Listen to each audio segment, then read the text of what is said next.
എല്ലാവർക്കും news first മലയാളത്തിന്റെ പുതിയൊരു വീഡിയോയിലേക്ക് സ്വാഗതം. ക്രിക്കറ്റ് വാർത്തകൾ ആദ്യമേ അറിയാൻ ഈ ചാനൽ മറക്കാതെ സബ്സ്ക്രൈബ് ചെയ്യുക. ഇന്ത്യ ഇംഗ്ലണ്ട് മൂന്നാം ടെസ്റ്റ് മത്സരം അത് മറ്റന്നാൾ ആരംഭിക്കും. നിലവിൽ പരമ്പര സമനിലയാണ്, അതുകൊണ്ട് തന്നെ ഇരു ടീമുകൾക്കും നാളത്തെ മത്സരം നിർണായകമാണ്. ഇപ്പോഴിതാ മൂന്നാം ടെസ്റ്റിന് മുന്നോടിയായി ഇന്ന് നടന്ന പ്രാക്ടീസ് മാച്ചിൽ ജയ്സ്വാൾ, ഗിൽ തുടങ്ങിയ താരങ്ങൾ അടിച്ചു കളിച്ചിരിക്കുകയാണ്. അതിനെക്കുറിച്ച് ആണ് നമ്മൾ ഇന്നത്തെ വീഡിയോയിൽ നോക്കാൻ പോകുന്നത്. മറ്റന്നാൾ രാവിലെ 9:30 മുതൽ ആയിരിക്കും മൂന്നാം ടെസ്റ്റ് ആരംഭിക്കുന്നത്. പരമ്പര സമനിലയിൽ ആയിരിക്കുന്നതുകൊണ്ട് തന്നെ ഈയൊരു മത്സരം ആവേശത്തിൽ ആകുമെന്ന് ഉറപ്പാണ്. സൂപ്പർ താരമായ കോഹ്ലി ഒഴികെ രോഹിത്, ബുംറ, ജഡേജ തുടങ്ങിയ എല്ലാ സീനിയർ താരങ്ങളും ഇന്ത്യൻ ടീമിലുണ്ട്. ഇപ്പോഴിതാ ഇന്ത്യ പ്രാക്ടീസ് മാച്ച് കളിച്ചിരിക്കുകയാണ്. മൂന്നാം ടെസ്റ്റിന് മുന്നോടിയായാണ് ഇന്ത്യ ഇങ്ങനെ ഒരു മാച്ച് കളിച്ചിരിക്കുന്നത്. ഇന്നത്തെ മാച്ചിൽ വെടിക്കെട്ട് പ്രകടനം പുറത്തെടുത്തത് ജയ്സ്വാൾ ആയിരുന്നു. ജയ്സ്വാൾ തന്റെ ഫോം വീണ്ടും തുടരുന്നു എന്ന സൂചനയാണ് ഇതിൽ നിന്നും നമുക്ക് വ്യക്തമാകുന്നത്. അതുപോലെ ഗില്ലും ഇന്ന് മികച്ച പ്രകടനം കാഴ്ചവെച്ചു. ബൗളിംഗിൽ പതിവുപോലെ ബുംറ തീപ്പൊരി പ്രകടനം പുറത്തെടുത്തു.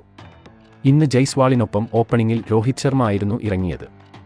രോഹിത് പെട്ടെന്ന് മടങ്ങിയെങ്കിലും ജയ്സ്വാൾ, ഗിൽ കൂട്ടുകെട്ട് ഇന്ത്യക്ക് കൂറ്റൻ സ്കോർ സമ്മാനിച്ചു. മൂന്നാം ടെസ്റ്റിലും ജയ്സ്വാൾ, ഗിൽ എന്നിവർ തന്നെ ആയിരിക്കും ഇന്ത്യയുടെ തുറപ്പ് ചീട്ട്.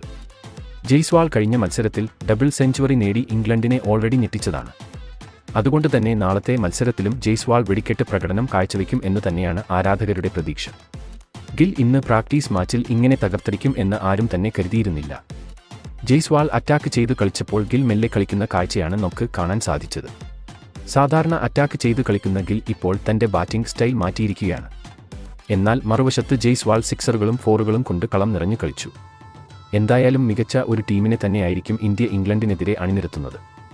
ഈ മത്സരവും ജയിച്ച് പരമ്പരയിൽ ലീഡ് നേടാൻ തന്നെയായിരിക്കും ഇന്ത്യയുടെ പദ്ധതി. കഴിഞ്ഞ 2 ടെസ്റ്റ് മത്സരത്തിലും ഫ്ലോപ്പ് ആയ ഭരത്തിന് പകരം ധ്രുവ് ജുറേൽ ആദ്യ 11-ൽ ഇടം നേടും എന്നാണ് റിപ്പോർട്ട്.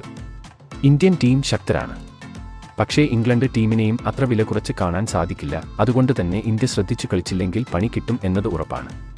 അപ്പോൾ മൂന്നാം ടെസ്റ്റ് മത്സരത്തിനായി നമുക്ക് കാത്തിരിക്കാം. അതുപോലെ കൂടുതൽ ക്രിക്കറ്റ് വാർത്തകൾക്കായി ഈ ചാനൽ മറക്കാതെ സബ്സ്ക്രൈബ് ചെയ്യുക.